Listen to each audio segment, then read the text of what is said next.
Hey there, quirky people. I'm your host, Anna, and today we'll be discussing a way the High Evolutionary could have saved the entire universe from Thanos.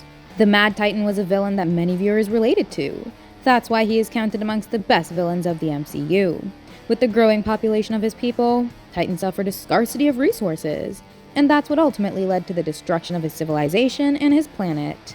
He suggested the idea of random genocide so that half of his planet could survive, but he was called a madman and got banished from Titan. Ultimately, what he predicted turned out to be true. So to save the rest of the universe from the same fate as Titan, he started to wipe out half of the population, moving from planet to planet.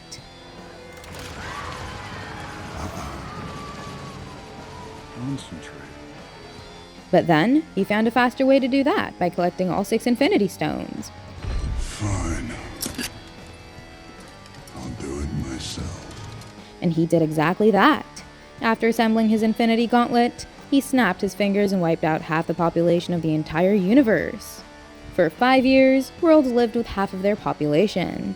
Then the Avengers brought everyone back by doing the same. But to this date, it is argued that instead of killing 50% of living beings, Thanos should have just doubled the resources. That way, there would have been enough for everyone. But we've also seen counter-arguments suggesting that doing that was never possible.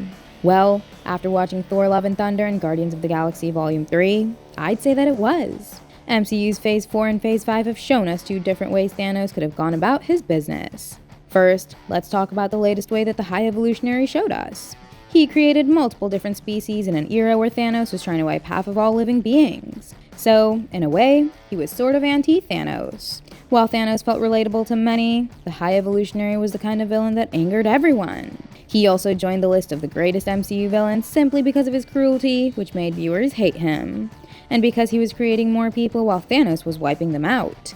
It's kinda strange that the Mad Titan didn't go and fight him at some point. Maybe if he would have done that, then instead of killing the High Evolutionary, he would have teamed up with him. And the reason for that is the High Evolutionary's ability to create more planets. In a dying universe with limited resources, Herbert Wyndham found a way to create a planet called Counter-Earth. Even OrgoCorp's headquarters was made out of bioform living matter that kept growing. So clearly, he had a way to create planets, and he was even going to put his new species of star children on another utopia. Once Thanos would have seen High Evolutionary's ability to create resources, he would have seen the flaw in his plans. Instead of wiping out half of the populations, all he had to do was team up with Herbert or forcibly recruit him. Thanos himself is a pretty knowledgeable being. He and his Black Order were able to recreate Pym particles in abundance by just finding one small vial of it. So, he would have certainly figured out High Evolutionary's way of creating planets like Counter-Earth. Then both he and the High Evolutionary would have put all their resources into creating planets organically. There would have been a possibility where instead of Thanos going after the High Evolutionary, the latter would have gone to the former. The High Evolutionary could have convinced Thanos that his plan of creating new planets could work. Either way, the High Evolutionary's ability to create planets could have saved the universe. And all that he and Thanos had to do was transport half of the people from planets like Earth to the new ones they created. Thanos could have also helped him with creating the perfect species of star children that didn't require many resources.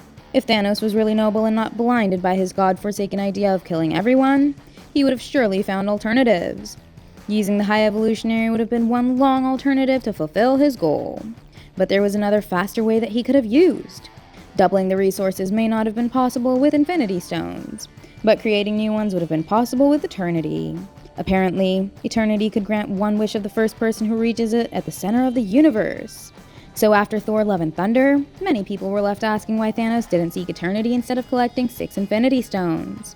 With his immense knowledge about the universe, he must have been aware of Eternity's wish-granting ability. In fact, Love and Thunder showed us that even Valkyrie and Thor knew about it.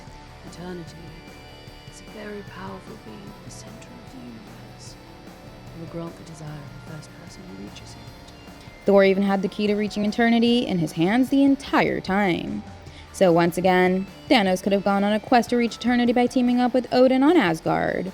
And his wish should have been to end universal hunger and create new resources. So many lives would have been saved.